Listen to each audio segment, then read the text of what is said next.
everybody had an ocean across the USA, then everybody be surfing like California. You'd see them wearing their baggies, Warachi sandals too.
Used to say, live and let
see what's happening because something has changed. There's a new sheriff in town, and American strength is back, and we have been so excited for that. The country has been waiting upon it, and the reason for that is because our new president is back in the White House, the 47th president of the United States.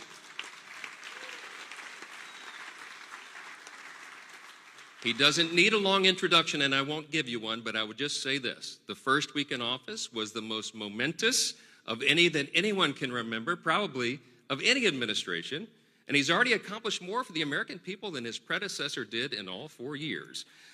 There's more of that to come. That's right. And as House Republicans and Republicans in the Senate and the House join together, we are going to bring forward the America First agenda.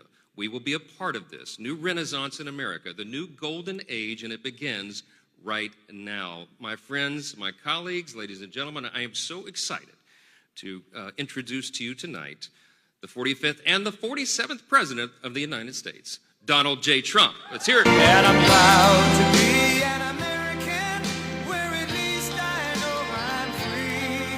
And I won't forget the men who died, who gave that right to me. And I gladly stand up next to you and defend her still today. 'Cause there ain't no doubt I love this land. God bless the USA.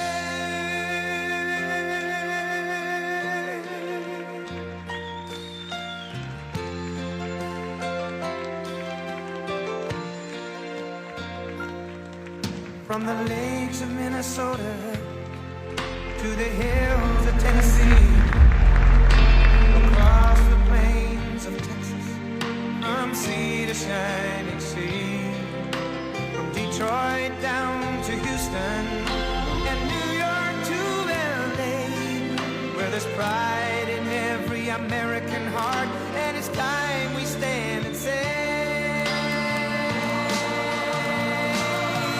that I'm proud to be an American, where at least I know I'm free.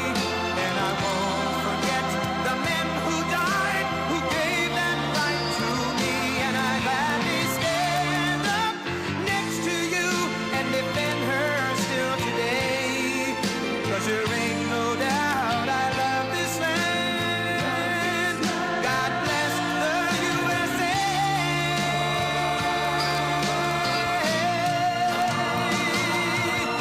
And I'm proud to be an American, where at least I know I'm free. And I won't forget the men who died, who gave that right to me. And I gladly stand up next to you and defend her still today. 'Cause there ain't no doubt I love this land. God bless the USA.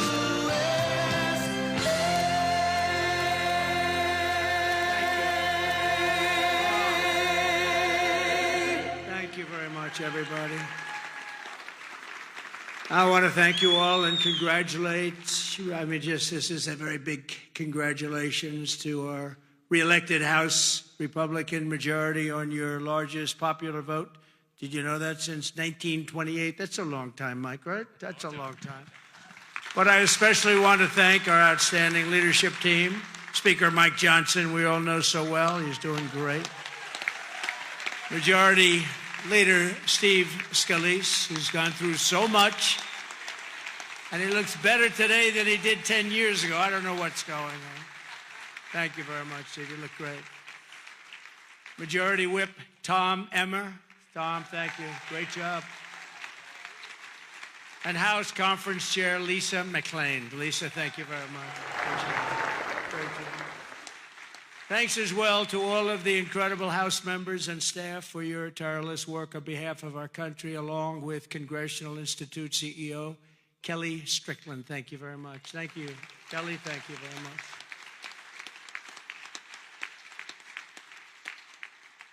So we have Kellyanne Conway. Nobody knows Kellyanne. Does anybody know? Where's Kellyanne? She's around. What? She's so good. She's a good person, too. She's a good person, too. And the mayor of Hialeah, I love this guy because he said, sir, we want to name a major boulevard after you. And he did it. Anybody that names a boulevard after me, I like them a lot. Esteban, Bovo, and Hialeah, Mayor of Hialeah, thank you, wherever you may be. Esteban, where are you? Thank you. Thank you very much. Thank you. Great honor, actually. A lot of people come back from Hialeah, they say, they just named a road after you. I said, that's okay. It's a beginning, right? It's a start. With the help of everyone in this room, we've just won the most epic, consequential political victory in American history, according to a lot. One of the major fake newspapers, so in this case it's not fake news, let's say, but they said it's the most consequential election victory in the last 129 years. I'm trying to figure out what that means, 120. Who was there 129 years ago? But it was a great one. At the presidential level, we won the popular vote for the first time of any Republican in decades. We swept all 7 swing states, Pennsylvania, Wisconsin, Michigan, Georgia, North Carolina, Arizona, and Nevada by very, very big margins, record-setting. And for the first time ever, all 50 states, did you know this? Shifted toward the Republican Party. We've never had that before. Nobody has, actually. It's never happened before. That's pretty good. You must be doing a good job, fellas. We won the largest number of African-American voters in Republican history, including 39% of black men, a record by a lot. So that's really nice. Thank you. And we won more Hispanic American votes than any Republican ever. It's never won any, not even close. Look at that, Hispanic American. We made historic strides with youth, men, women, urban, suburban, and rural voters. And in a political earthquake, yeah, sit down, just enjoy it. What the hell, we're going to be here for a little while. But in a political earthquake, we won a wave of support from labor unions, including massive numbers of auto workers, which gave us Michigan as an example. Think of that. We won Michigan easily, and we did tremendous with the auto workers. And an overwhelming majority of the rank-and-file membership of the Teamsters. The Teamsters were great. They showed up in droves, and we won them by a lot. Together, we're forging a new political majority that's shattering and replacing Franklin Roosevelt's New Deal coalition, which dominated American politics for over 100 years. That's what we're doing. And what Mike said before, common sense. It is a little bit of common sense. Maybe it's a lot of common sense. Under our leadership, the Republican Party has become the proud voice of hardworking American citizens of every race, religion, color, and creed. We've become the party of the American dream and wealth creation for everyone, not just the rich. If we do our job over the next 21 months, not only will House Republicans be reelected and expand our majority in 2026, we will cement a national governing coalition that will preserve American freedom for generations to come. There has never been anything like what's happened in politics in the last few years. Never been anything like it. Everybody, people of religion, everybody seems to be with us. I don't know how anybody could even vote for the other side. In many cases, they don't, but they do get credit for it. You'll have to think about that. I've raised a lot of money for the next race that I assume I can't use for myself, but I'm not 100% sure because I don't know. I think I'm not allowed to run again. I'm not sure. Am I allowed to run again, Mike? I better not get you involved in that argument.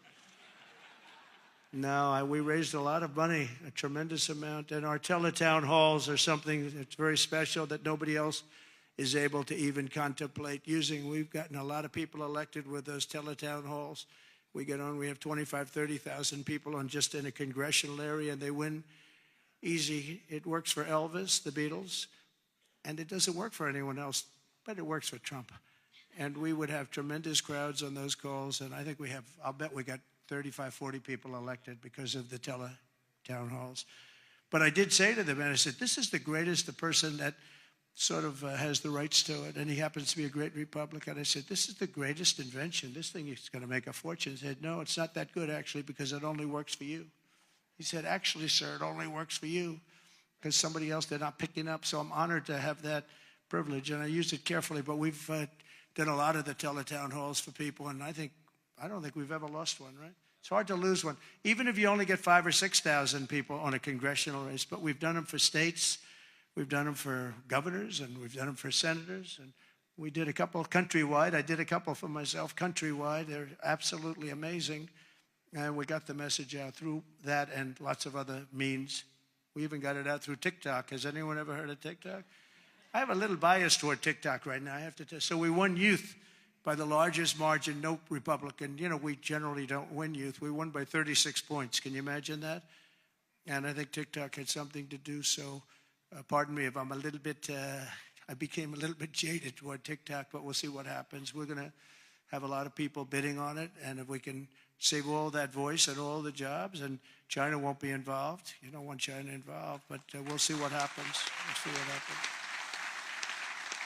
But over the past 7 days, my administration has been moving with urgency and historic speed to reverse every single disaster of the Biden administration. By the way, the guy was a disaster, okay? You know, we want to be nice.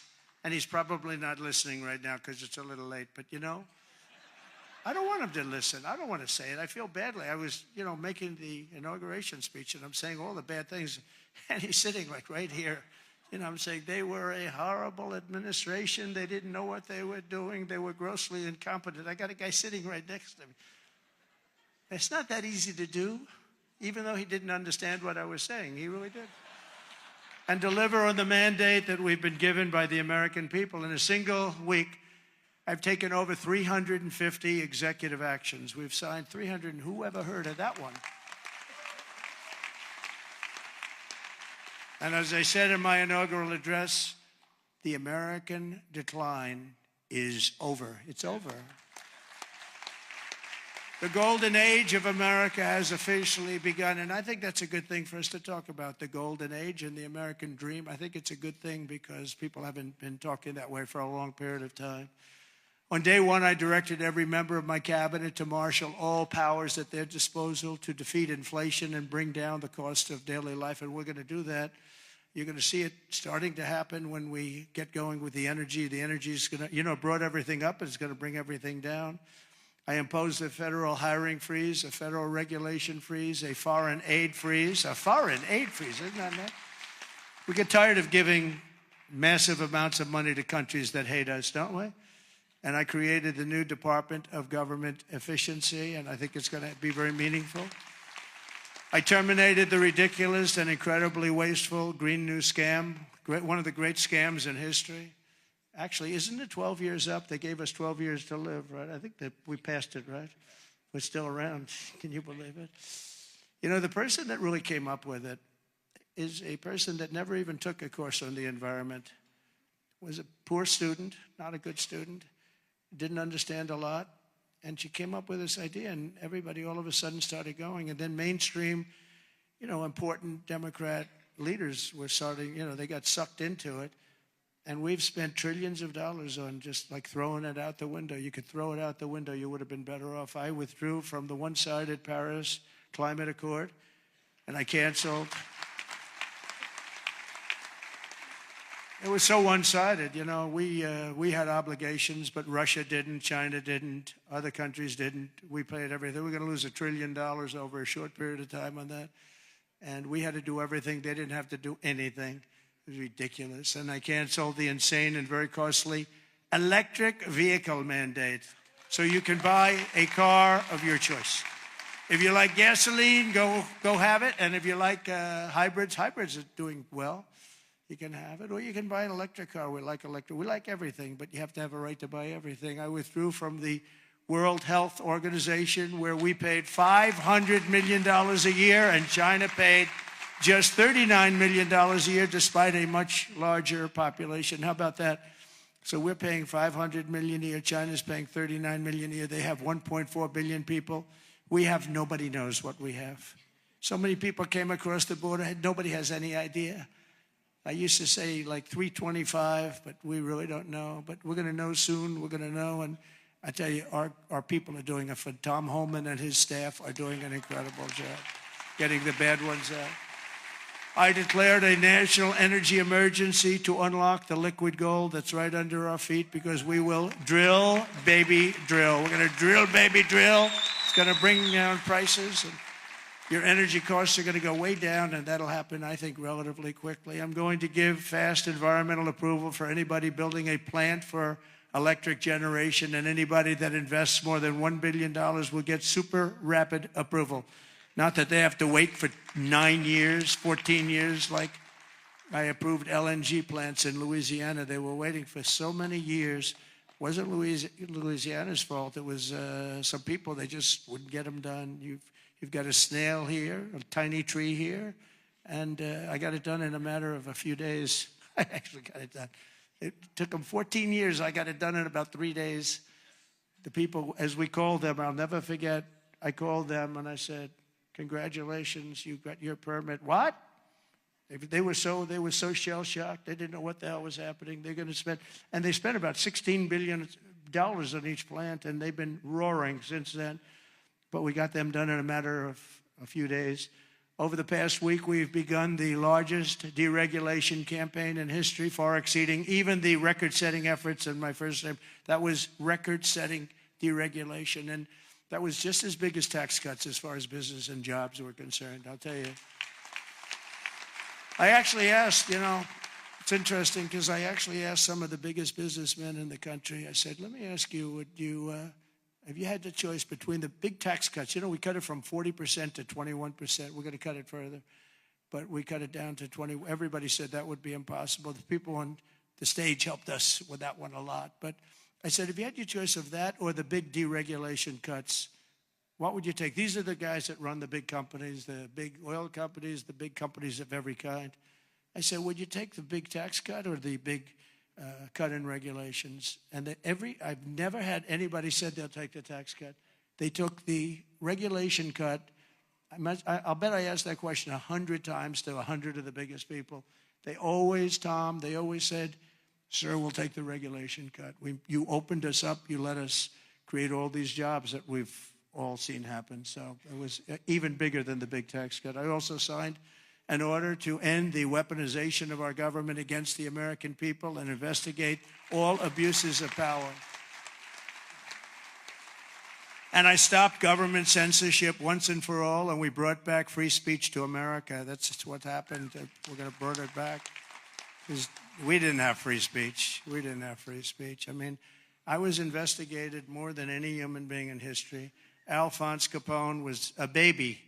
Now, this was a serious killer, Scarface. You've all heard of Scarface. He had a scar for a reason. He didn't play games, but he was Scarface. Of course, nobody ever called him Scarface to his face. They said, Al, you look great today. Guy had a scar that was like 2 inches thick that ran from here to here. And they say, Al, you look fantastic. But Scarface was not investigated as much as your president was investigated. And it turned out to be a positive thing for me. Can you believe it? It turned out to be, we got a lot of votes. I think we got a lot of votes because they saw it was weaponization. It was a fight against a political opponent. I ordered the end to all of the lawless diversity, equity, and inclusion nonsense policies across the government and all across the private sector and the military. We got it. We're getting it out, and we've gotten it out pretty much. We did that in 1 week, and it wasn't that easy, but everybody wanted it. People that were strongly in favor of it, I thought, called me and said, thank God you got rid of that. That was so bad. It was so bad we hated it. We abolished 60 years of prejudice and hatred with the signing of one order, all approved by the Supreme Court of the United States. It was a big thing, and the United States has become a meritocracy again. We are a country that's based now on merit for success, merit. If you're good at what you do, you're going to go places. I made it and who would have thought that was going to happen? We didn't even talk about that one because I figured that one was going to be toughest to get.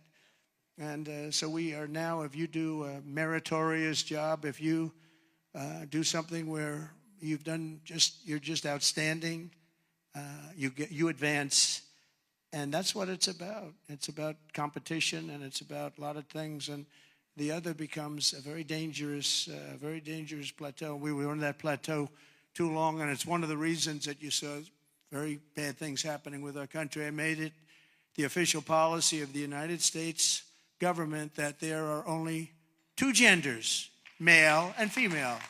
Gee, that was a tough one. That was a tough one. Some of these people say like 7 genders. I'm trying to say, go and name them. They got some weird stuff going on. No, we have two genders. I renamed the Gulf of Mexico the Gulf of America, and we are restoring the name of a great president, William McKinley, to Mount McKinley in Alaska in honor of the incredible people of the state of Ohio who loved their governor and loved the man that became president. He was the big tariff sheriff, they used to call him, and made a lot of money. Our country became very rich, and when he was assassinated, Teddy Roosevelt became president, and he spent all of that money that was made from tariffs. The money was so enormous, and they built the thing called the Panama Canal. You might have read about this lately. It's become a hot subject because China essentially has taken it over, and we're not going to let that happen. We're not going to let that happen. It was the biggest investment to this day ever made by the country. In other words, if you bring it up to modern day numbers, we spent money that we've never spent anything so much. We've never had so many people die. 38,000 people died building the Panama Canal 110 years ago. And they gave it away for $1. It's also one of the most profitable things ever built. You know, ships are lined up back to Florida trying to get through. We're not going to let that happen. Wasn't the deal. We didn't give it to China. We gave it to Panama, sort of, I guess. But they haven't behaved properly. Perhaps most importantly, I declared a national emergency to stop the invasion of our southern border. We're going to stop that invasion. We've already done it.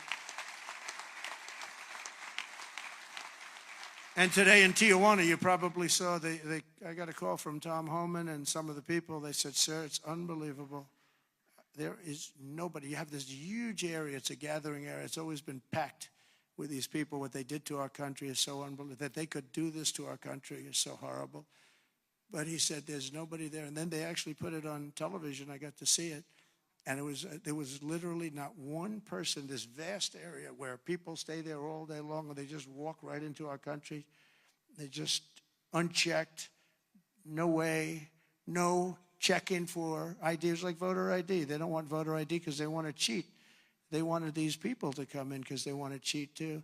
But who could allow this to happen? But there wasn't one person standing in this massive an area that's like 5 football fields that was packed for years under these horrible people that wanted to kill our country.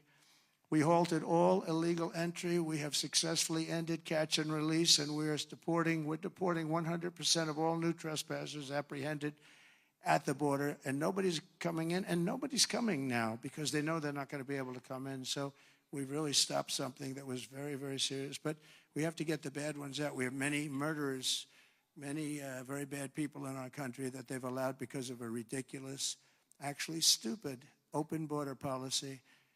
I've also deployed troops to the border, and for the first time in history, we're locating and loading illegal aliens into military aircraft and flying them back to the places from which they came.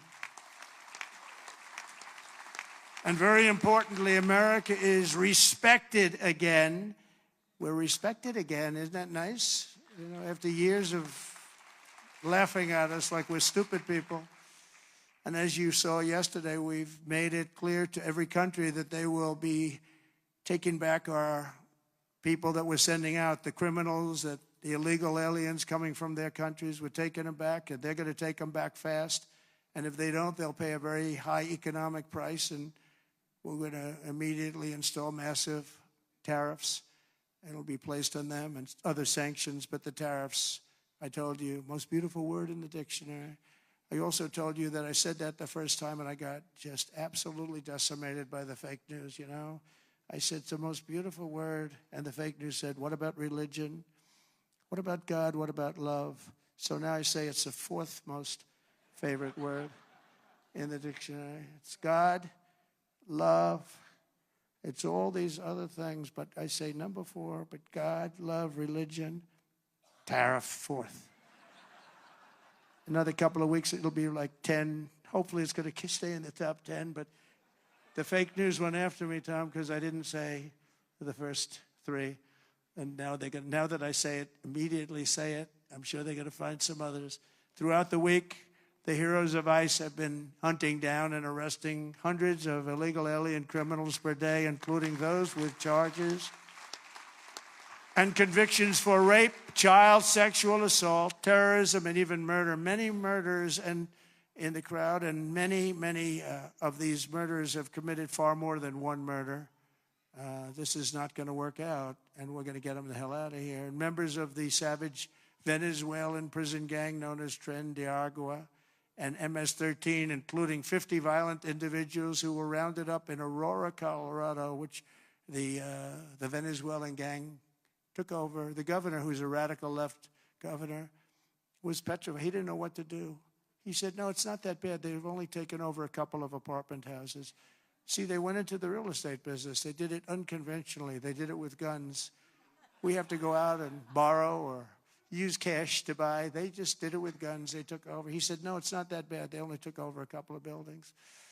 We're tracking down the illegal alien criminals. We're detaining them, and we are throwing them the hell out of our country. We have no apologies, and we're moving forward very fast. They're very dangerous people.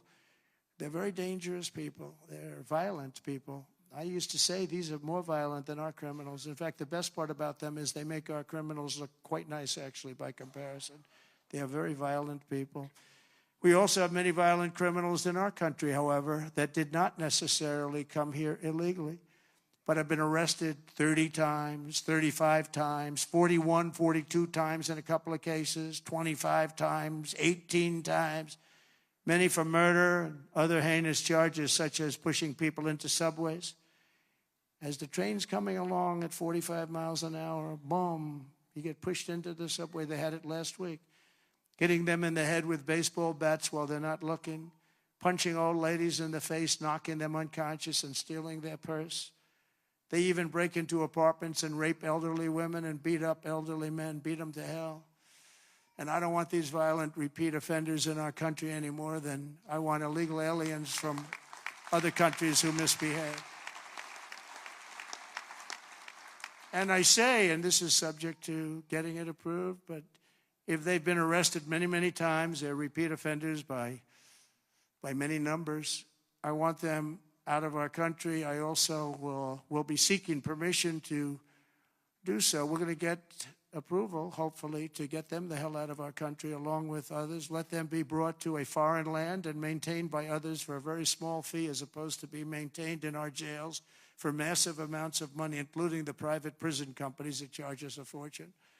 Now, let them be brought out of our country and let them live there for a while. Let's see how they like it. You'll see crime all over the country dry up. Essentially, that's what Venezuela and other countries are doing. They're getting rid of their criminals and putting them into the United States of America. And their crime is down by almost 80%. We're going to restore law and order in America, and we want to bring back the death penalty for these horrible people that kill people. They kill people.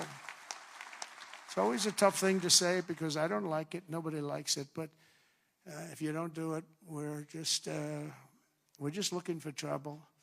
I spent a lot of time with President Xi, and I'll never forget in my first meeting, I said, do you have a drug problem? No, we have no drug problem. Why is that? A quick trial. What is quick trial? Quick trial is that we try the person that sells the drugs immediately, and at the end of the day, we execute that person if that person is guilty. We have no drug problem whatsoever, and that's the most severe case. But wherever you have no drug problem, you have the death penalty. So, and drugs causes a lot of the crime. A lot of the crime in our country is caused by drugs. It's a terrible situation. Comes through the southern border. Most of it is fentanyl coming in from China. And, you know, it's very interesting. China, when I was with President Xi, I had a deal worked out with him that they were going to give their maximum punishment, which is the death penalty, to anybody making fentanyl and sending it into the United States. Then we had a very unusual result in an election. We had a rigged election. We had a very unusual result, and that went nowhere. It was all set to be, he would have absolutely done it. He was ready. We shook hands on it, and then Biden, of course, didn't follow it up. He didn't follow anything up. But if that would have happened, you would have had a lot less fentanyl deaths, I can tell you. You would have had very little fentanyl coming into the southern border. Last week, I also signed an order that will designate the cartels as foreign terrorist organizations. That's a very big designation. And as we are fighting hard to get birthright citizenship or automatic citizenship for the children of illegal aliens. That's another way. It's automatic citizenship for children of illegal aliens. That's the other term that they use, which is actually more accurate, more understandable. And it's ridiculous. We're the only country that has it, and certainly the only country that has it to that extent. And it wasn't meant, if you look, it was really meant for children of slaves. This is when it happened. The children of slaves, it was not meant for everyone to come into our country by airplane or charging across the borders from all over the world and think they're going to become citizens. It's not meant for that. It wasn't meant for that. And hopefully at some point the courts will understand that without having to go through a whole big deal. This was meant for the children of slaves. And look at the timing of it, and you'll see. And I hope judges will understand that. And it has to stop, because it's really hurting our country very badly. In the coming weeks, I'm looking forward to working with Congress on a reconciliation bill that financially takes care of our plans to totally and permanently restore the sovereign borders of the United States once and for all. This should include full funding for a record increase in border security personnel and retention bonuses for ICE and Border Patrol. These people are incredible people. I got to know them so well. I was on the phone with them all the time when I was president. When she was the border czar, she never called them. Remember? We went like 4 years and they started asking her, did you ever speak to him? No. We asked the Border Patrol, did you ever speak to the head of the Border Patrol? Did you ever speak to the vice president who was your border czar? No, I never got to speak to her. This was a terrible thing that was going on. This was a con job. We also need a massive increase in the number of detention beds and funding for all border security infrastructure and barriers, including the completion of the border wall. We did 500 miles of wall, and that's one of the reasons we had the lowest number. You remember the famous chart that I looked to my right, bring down the chart, and I looked to my right, something went right by he. But that chart, I don't know if they have it now, frankly. I didn't tell them to bring it. But they're very competent people. They might. If you have the chart, put it up. If you don't, that's okay, too. But that chart showed that we had the lowest number of illegals coming into our country in history. And I love the chart. Even if it didn't show that, I would have loved that chart. Because that chart, I wouldn't be here right now without that particular chart. But it was pretty amazing. It was really amazing. And we did a great job. We had the lowest, the week I left office, we had the lowest number of illegal immigrants coming into our country that we ever had. Simultaneously, we must make a record investment in interior enforcement, including deportation flights and aircraft, as well as funding for our new task force to eradicate the presence of foreign gangs. We have some of the worst foreign gangs. It's not even believable. And criminal networks that have brought devastating crime to American soil. We're getting them all out. We're getting them all out. I won on that, you know. It's like some people explain it very well. They say, gee whiz, you know, they look at the people. As you know, in Colombia, they agreed with us almost immediately after I got involved. And Marco Rubio and I worked together. He did a great job. And we really did. And Mike Waltz, we have a great group of people. But we were being scolded because we had them in shackles in an airplane. And he said, this is no way to treat people. Now, you got to understand, these are murderers, drug lords, gang members, just the toughest people you've ever met or seen. How would you like to be the pilot of a plane? You got 2 pilots up there, and you got 300 people sitting in a plane. Every one of them either a murderer, a drug lord, a kingpin of some kind, the head of the mob, or a gang member, and you're flying that plane. It's not going to end well. Do you ever see the movie Con Air? That's what, yeah. Except here's the difference. The people in Con Air were actors. They weren't nearly as tough as these guys. I would say that plane would be gone before it ever left. Those pilots would be gone before it ever left. So they don't want us to shackle them. I don't want to be in that plane.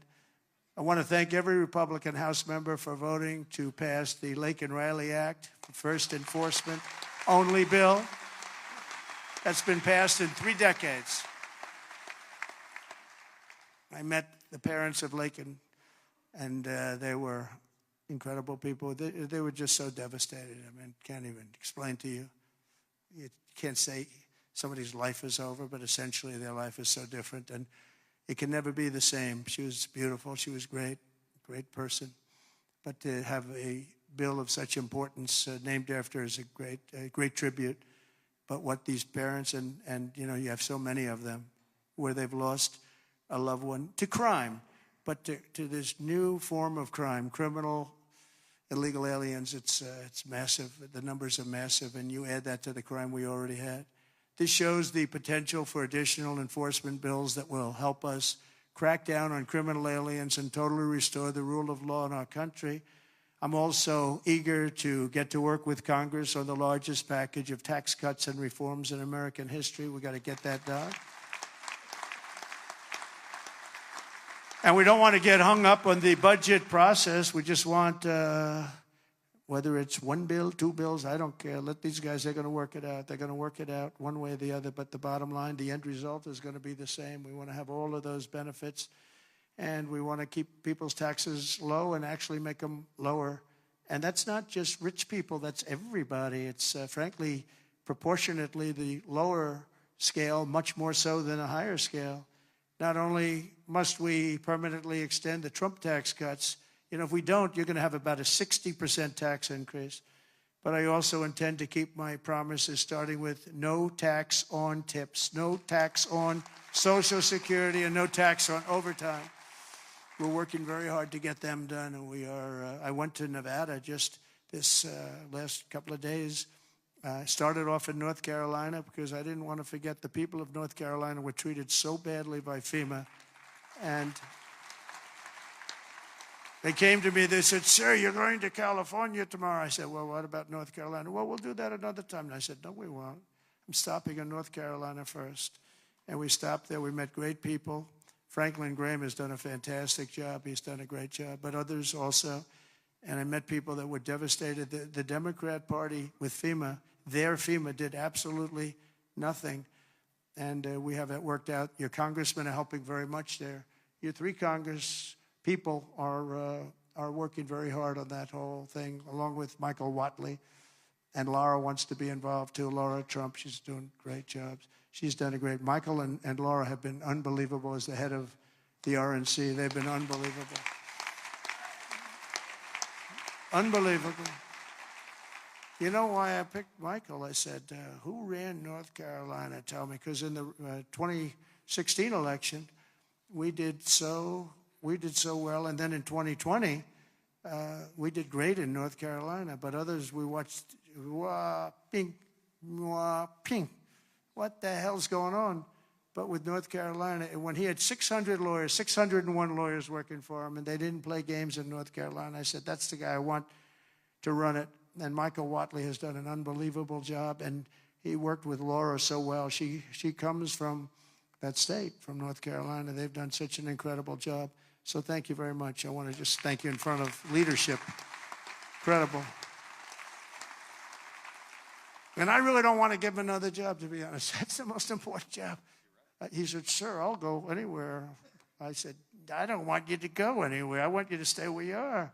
We'll give you plenty of money to get the job done, right? But we don't want to lose it." I mean, he's really he could do anything actually, but he's a very talented person. There's nothing more important because we have to win in 2 years or we have to win in 4 years. There's nobody better to head it up.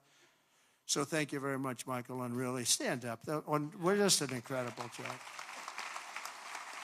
Really amazing. I wanted to save that for leadership because I say it all the time. People don't know what the hell I'm talking about, but leadership knows what I'm talking about. And it's really incredible. The two of you as a team are unbelievable. Our administration will also be working to implement the Make It in America plan that I outlined very successfully in my campaign. You know, I think my campaign, I really focused on the border more than anything else. A lot of people said the biggest thing was inflation and the economy, and then maybe the border was third. I always felt the border was first because I felt that people could really understand that you can't have people pouring in from the prisons all over the world and from mental institutions all over the world and dumped into our country. So I talked about that much more so than I did inflation. I mean, inflation was terrible. It was the worst. I think it was the worst in the history of our country. But you can only talk about it so long. You know, the price of apples doubled. The price of bacon is quadrupled. Everything is a disaster. And you say it, and then what do you do? With this, I could give examples of what they're doing to destroy our country. And I felt it was the strongest thing. You know, it's funny, in 2016, I won on the border. In 2020, we did so well, I couldn't talk about the border. My people would say, sir, don't bring up the border. Nobody wants to hear it. I said, no, I did a great job. It was a horrible border in 2016. But that border was beautiful compared to what we have now. So I didn't talk about it, and we did great. I mean, look, I got millions of more votes in 2020 than I got in 2016. Nobody ever got the most votes of any Republican in history in 2020. But this time I said, let's make it too big to rig. We're going to make it too big to rig, and that's what happened, and they couldn't. They tried. These cheating guys, these cheating people, but they tried, but they gave up. I brought taxes down from 40% to 21%, which everybody said was impossible, and I did it with these people up here and a lot of the people there. A great congressman. I want to name every one of them, but I'd be naming them all night. I'm looking at them. Look at all these people. They're great. They're so great, Russell and you, and every single Virginia. Look at Virginia. She's a killer. Nobody would know she's a killer. But I got all these congressmen. I want to name every one of them, but I got like 100 and something things. People would say, let's get the hell out of here. This is getting very boring, right? But I will tell you, as a group and individually, they're incredible people. Every one of them I like, although every once in a while, if somebody votes against me, I don't like him for a little while. But we like every one of them. And this guy has the ability to get along with everybody, which he has to when you have a majority of really 5. You know, they say 1, but it will be. But right now it's 1. I want to make him sound a little bit. But he has an ability to get along with people, and he's very smart, very tough. But everyone likes him because he's a high-quality person, very religious person, and he's a high-quality person. You know, we have other guys here, and I know that everybody likes them, but they're like one of them in particular. I love this guy so much. I won't name him because I don't want to embarrass him, but I don't know if he'd be happy or not happy, but he's very, very strong, very, very popular, but he has 36 people that won't vote for him. It's 36. That's not a lot. That's a small percentage. Tom is incredible, but Tom has a couple of people that probably have been beaten badly and beaten up. You beat up some people badly, and it's a little tougher. But he's done an unbelievable job. I've become friendly with him. I didn't really know him. And over the last year or so, I've become friendly. He's incredible. He's an incredible leader. You really are. But you have a couple of people that maybe more than one. Let me put it that way. They all love him. Your wife loves you. That I can tell you. He's got a great. Where are you? Where are you? Stand up, please. Just stand up. Come on. What a great wife and family. It's true. Thank you. She is a great. Look at her. She's very popular, isn't she? Huh? She's great, more than you. You're very popular. And now I'm bringing them down. I'm bringing the taxes down from 21 to 15%, but only if they make their product in America. So if they make their product in America, we're bringing it down. So if you think about it, we took it down from 40 to 15%. But again, you keep 21, but you go down to 15 if you make your product here. We are going to have so many business moving back into our country. And remember, again, the word tariff. We're going to protect our people and our businesses, and we're going to protect our country with tariffs. And you got a little indication of that yesterday with what happened with a very strong country. Colombia is traditionally a very, very strong-willed country. If they don't make their product in America, then very simply they should have to pay a tariff, which will bring in trillions of dollars into our treasury from countries that never paid us 10 cents. We're not going to let that happen. We're not going to let them destroy our country. In the words of President McKinley, who is the tariff king, the protective system invokes the highest law of nature, that a self-preservation, and that is self-preservation. There is every reason founded in justice why the American producer should in every way be favored against a foreign producer whose products compete with his. This is our natural market. We have made it. We have made it an enormous cost, capital, and exertion. And think of this. And we did that through exertion and brain and muscle and guts and stamina. We preserved it against foreign wars and domestic conflicts at great sacrifice of men and women. The foreign producer has contributed nothing to the growth or development of this country. So if you want to share with the citizens of the United States our home market, then you must pay for the privilege of doing it. In other words, you have to pay for the privilege of coming into our country, taking our jobs, taking our product, destroying our countries. We mentioned North Carolina, the furniture business, what they've done to these great artisans. I used to go down to North Carolina all the time to buy furniture for hotels that I was building, and they had the most incredible artisans. That whole thing was wiped out by China mostly, but others, and just wiped out. But it's going to come back. It's going to come roaring back. It's all going to come roaring back. We're going to put tariffs on outside countries and outside people that really mean us harm. They want to, well, they mean us harm, but they basically want to make their country good. Look at what others do. China's a tremendous tariff maker, and India and Brazil and so many countries. And so we're not going to let that happen any longer, because we're going to put America first. Always put America first. That's what's going to happen. We're going to establish a very fair system where money is going to come into our coffers, and America is going to be very rich again, and it's going to happen very quickly. It's time for the United States to return to the system that made us richer and more powerful than ever before. Do you know, the United States in 1870 to 1913, all tariffs, and that was the richest period in the history of the United States, relatively speaking. In other words, relatively. And they set up the Great Tariff Commission of 1887, and this commission had one function: what to do with all the money that we took in. It was so enormous that they had no idea. It was a blue ribbon committee. It was set up 1887, and what to do with all of the money that we had. And again, Teddy Roosevelt was a beneficiary, because when McKinley was killed, he took over this vast sum of money, and he did all of those national parks and all of the other things. And I'm not knocking him, but he was given a vast amount of money, and that was all made through tariffs. We had no income tax. The income tax came in 1913. As I said in my speech last week, instead of taxing our citizens to enrich foreign nations, we should be tariffing and taxing foreign nations to enrich our citizens. Does that make sense, right?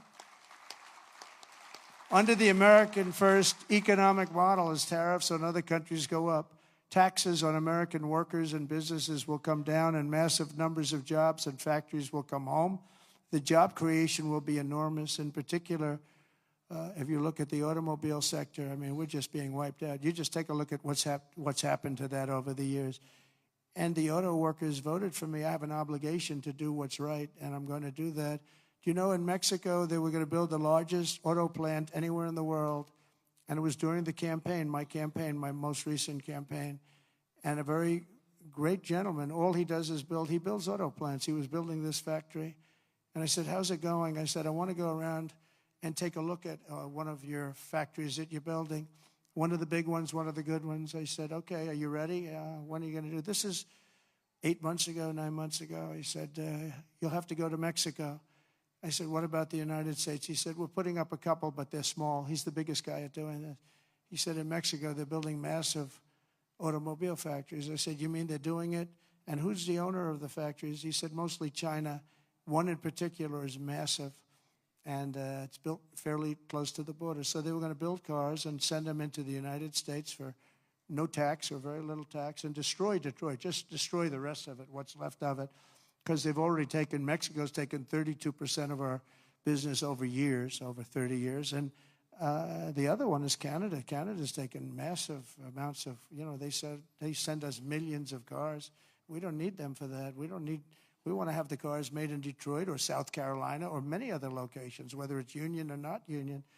But I said to him, so when is this plant going to open? He said, well, we're going to start it in a couple of months, and it'll be open in about a year and a half. It's the largest plant in the world. I said, I'm not happy with that. And I said in my next speech that I am going to charge them, if it takes 100% or 200%, no car is coming in from Mexico into the United States without a massive tariff. And I said it 3 or 4 times.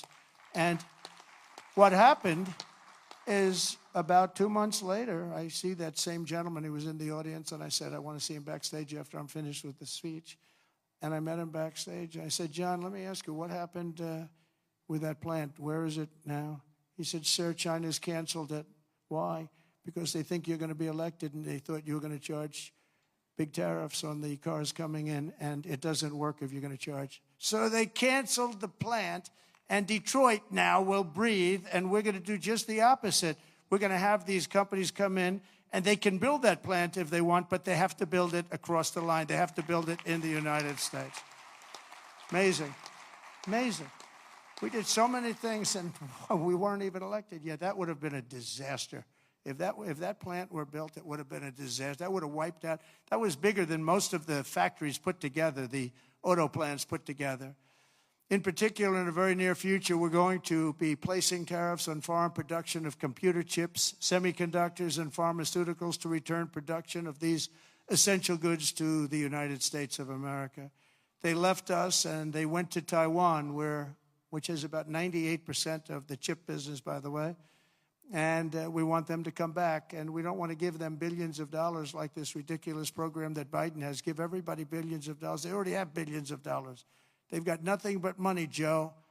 They didn't need money. They needed an incentive. And the incentive is going to be they're not going to want to pay a 25, 50, or even 100% tax. They're going to build their factory with their own money. We don't have to give them money. They're going to come in because it's good for them to come in. They're giving them money. They don't even know what they're going to do with it. I had people tell me, we have no idea. We didn't need money. They don't know if they're probably going to use the money to build in other places, other countries. It's a ridiculous plan, very expensive and ridiculous.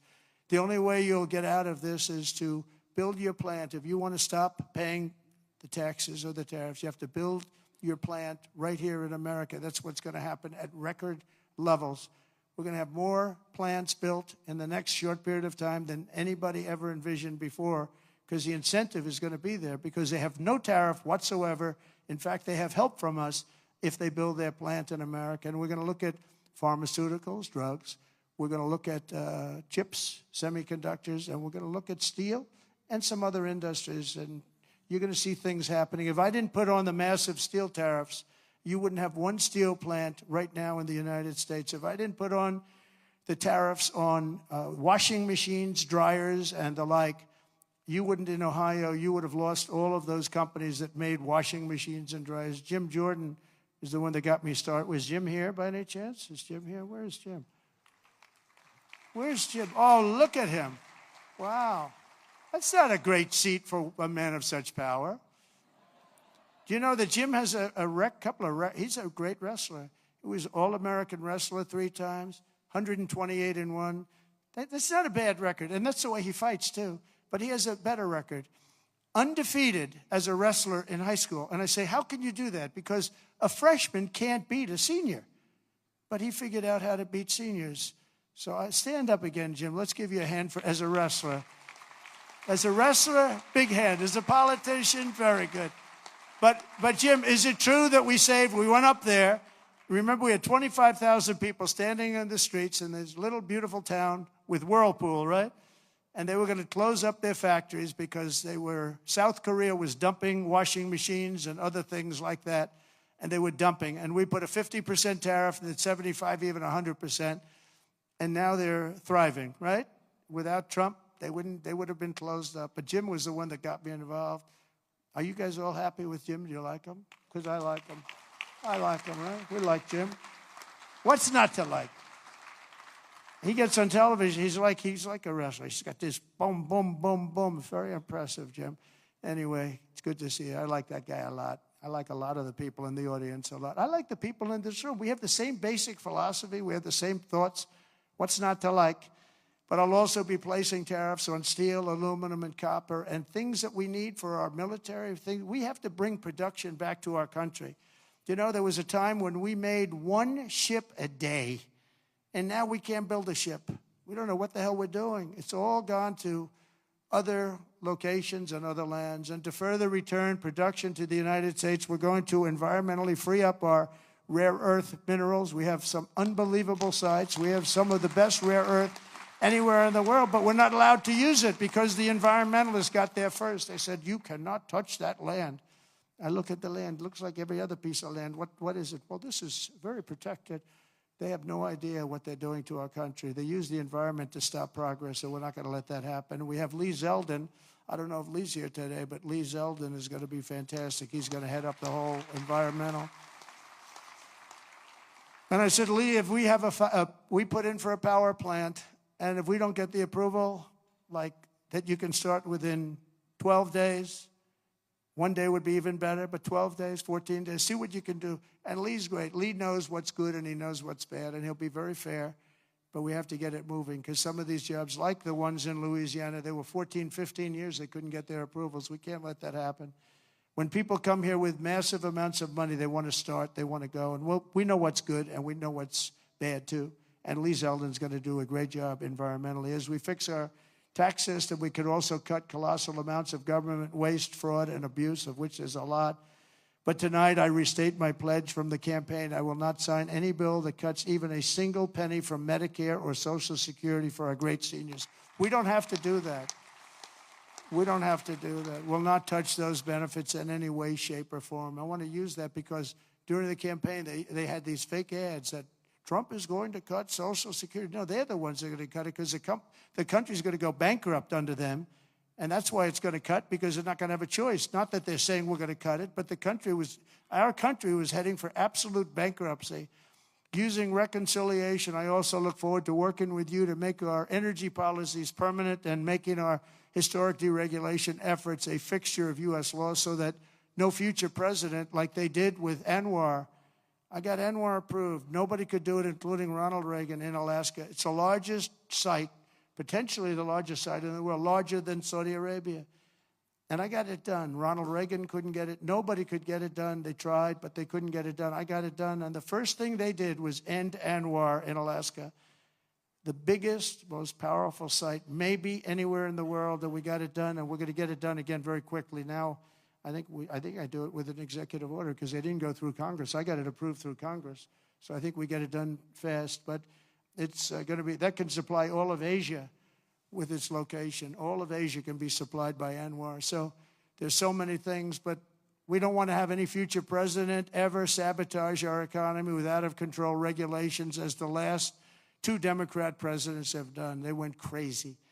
Last week, I signed an order revoking Joe Biden's destructive artificial intelligence regulations, so that AI companies can once again focus on being the best, not just being the most woke. And today and over the last couple of days, I've been reading about China, and some of the companies in China, one in particular, coming up with a faster method of AI and much less expensive method. And that's good, because you don't have to spend this much money. I view that as a positive, as an asset. So I really think if it's fact and if it's true, and nobody really knows if it is, but I view that as a positive, because you'll be doing that too. So you won't be spending as much, and you'll get the same result, hopefully.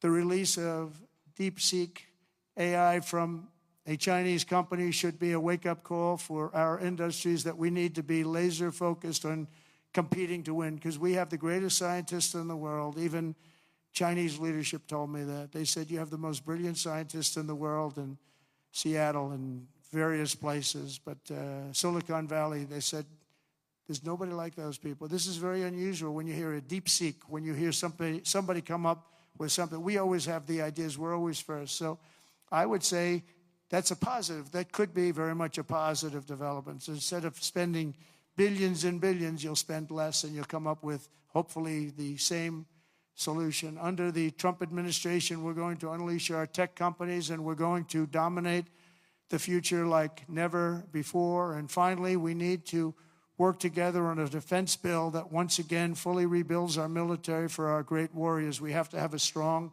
strong defense.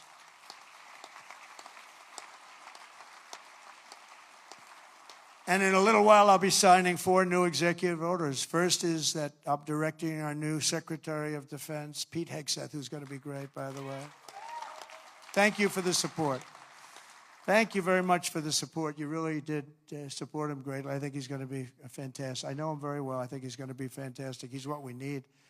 To immediately begin the construction of a state-of-the-art Iron Dome missile defense shield, which will be able to protect Americans. You know, we protect other countries, but we don't protect ourselves. And when Ronald Reagan wanted to do it many years ago, luckily we didn't. We didn't have the technology then. It was a concept, but we didn't. And now we have phenomenal technology. You see that with Israel. We're out of 319 rockets. They knocked down just about every one of them. So I think the United States is entitled to that, and everything will be made right here in the USA, 100%.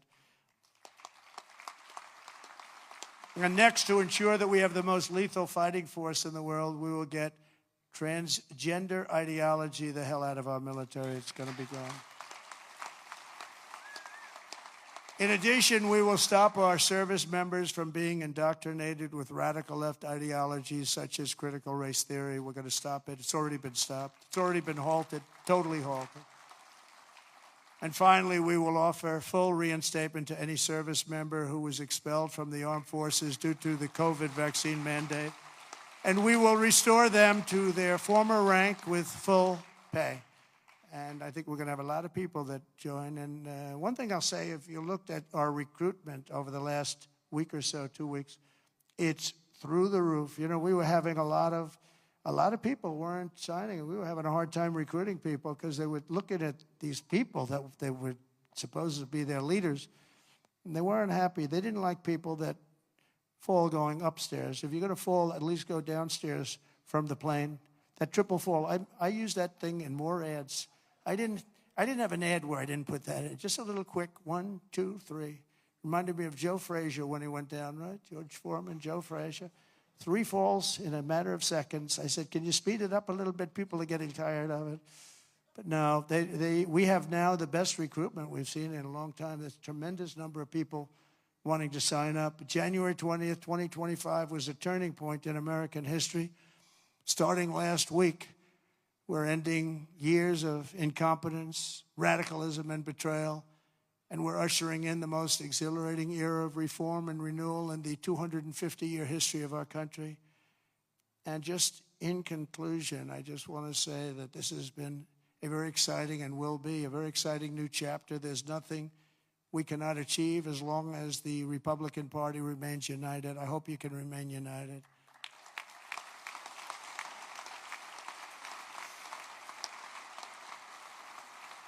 And it's one thing I give the Democrats a lot of credit for because, you know, they have lousy policy. I think, frankly, half of them are totally crazy.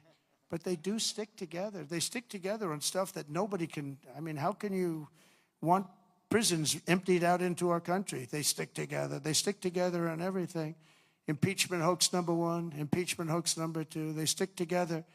Although I must tell you, you gave me great support during those 2 problems. Those 2 fake witch hunts, which have now turned out to be totally fake and disgusting. But you gave me tremendous support. But the Republican Party has to stick together. We just can't have people going, 1, 2, 3 votes.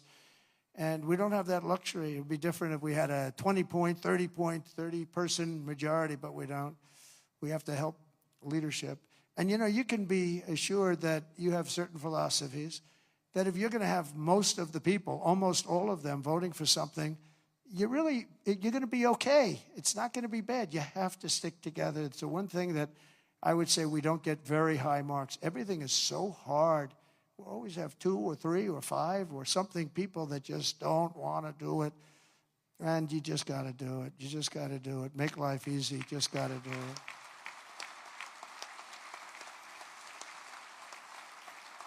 So right now we have a very special period because we have the House, we have the Senate, and we have the White House. And we're a team, and we're a really good team. And I appreciate so many times, and like even with Mike, I called 3 or 4 people, and they said, okay, sir, I'll do it. I'm going to vote. I'm going to vote positively. And they're very happy they did now.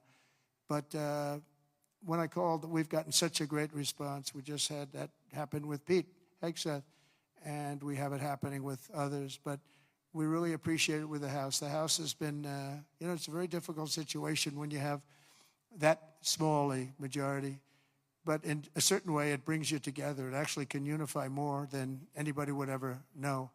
And a victory is sweeter, as they say, because of it. And I think we're going to have a lot of victories, but we have to stick together. We have to work together. We have to fight together. And we're going to win together. We're going to win like never before. We have a chance to win like never before. As long as we stay united, the 119th Congress will be remembered as the most successful and accomplished Republican majority in American history. I believe that. I think we have a chance of doing it.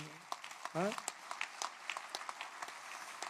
And in January 2027, we will have a larger Republican House, a larger Republican Senate, and our country will be richer, safer, stronger, prouder, greater, freer, and ever before. I really think that we're going to have some big victories coming up, and I'm going to be helping every single one of you. I'm raising a lot of money, and I want to use it for the House, and I want to use it for the Senate. I've raised a lot of money.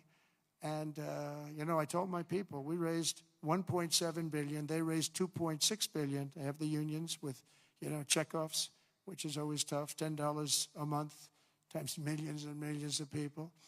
And then we won, and we won by a lot. And they wanted to go out, and they still haven't raised it. They're trying to raise $28 million. They cannot raise 10 cents. It's good to win, I will tell you. It's really good to win, but they can't raise money. But I told my people the morning after. Now, normally, because we have so many donors here and so many people that I love and respect, a lot of great friends of mine, but I told my people, Meredith and Susie, by the way, how good is Susie, the Ice Maiden? Where is the Ice Maiden? She is so great. She is so good. Stand up, Susie. The Ice Maiden, ladies and gentlemen.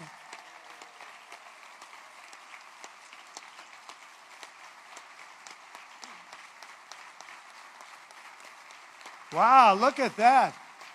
Most powerful woman in the world, they say. Most powerful woman in the world. She's made of ice. She's great.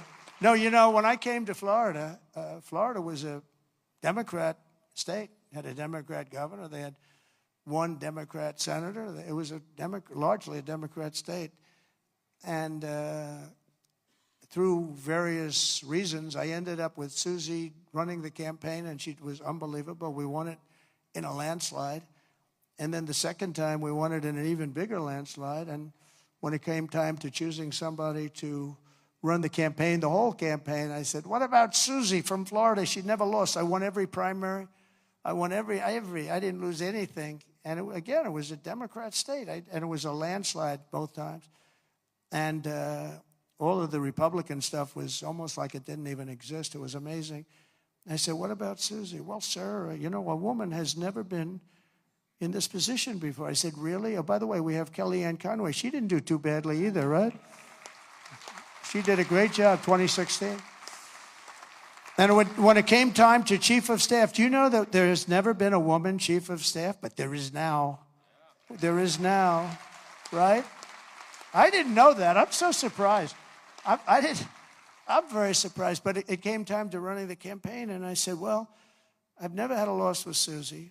She comes from great stock, Pat Summerall is her father. Pat Summerall was a football player, great football player, but a really great announcer, really the voice of the NFL for 27 years or something. He was great, and a leader. He worked with John Madden, and he was able to get John Madden to do things that nobody else could do. They'd say, Pat, John is really difficult. Now, John was a difficult guy, but he got big ratings and he was good. And Pat would go up, come on, John, let's get this done. Come on. I know you don't like the heads of the company. They're paying you a lot of money. Come on, John, let's get it done. And he'd go and do it. And this went on for, 27 years, right? But he was a leader, her father. And, this is somebody that has the gene. I'll tell you, she's great. And she's done a fantastic job. So she was so good with the campaign. I said, let's let her do the campaign. And it was flawless. And again, I said before, we had her win a lot of votes because it's crooked as hell. And I hope you can go to voter ID and same-day voting and paper ballots and all of those things, because ultimately we'll never lose a race if you do that. I'm telling you, you'll never lose a race. And I hope you can get that. And that's said to the governors mostly, but you people have a lot of power over it. But Susie ran the race, and we did phenomenally, and then we just made her the chief of staff, and she's doing great. They say it was the greatest opening week in presidential history, and I think, it couldn't be a hell of a lot better. Even CNN is saying, this guy is amazing. I couldn't believe it. I said, did CNN really say that? Because nobody watches, so nobody was able to confirm it. But it was pretty amazing. Oh, the camera just went off. It's always tough. Usually you get them by surprise. But I just want to thank everybody. We're going to make this tremendously successful. I believe we're going to have one of the greatest 4 years in the history of our country. We're going to turn it around quickly, and then we're going to go on, and We're going to progress like nobody ever thought possible. And I want to thank these great 4 people because they really are leaders and they're phenomenal people. And I want to thank all of my friends in the audience, many of whom are congressmen and congresswomen and people that have just tremendous talent. Every single one of you, I know every one of you, and you have tremendous talent.